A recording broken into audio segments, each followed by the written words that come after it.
quelques propos recueillis lors du partage des bénéfices en décembre passé. 400 000. 885 650. 1 200 000. 708 250.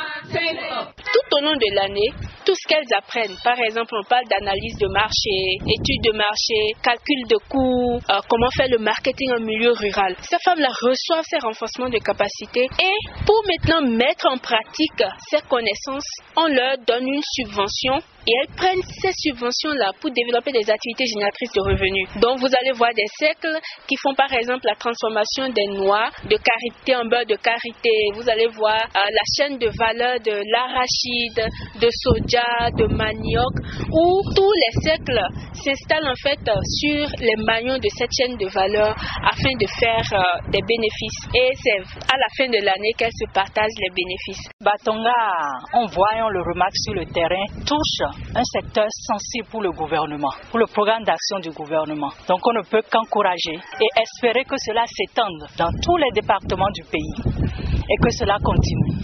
C'est la première fois que je vois du concret avec une organisation comme ça qui appuie les femmes dans leur autonomisation économique surtout. Et partir sur un capital de 100, 120 000 et avoir un bénéfice chiffré à des millions parfois dans certains cercles, c'est extraordinaire. Chère dame, vous venez de suivre les propos recueillis lors du partage des bénéfices. La délégation interministérielle n'a pas caché ses avis sur les actions de la Fondation Batonga. Qu'est-ce que vous allez faire pour aider la Fondation Batonga à élargir ses actions vers d'autres communautés qui sont aussi dans le besoin?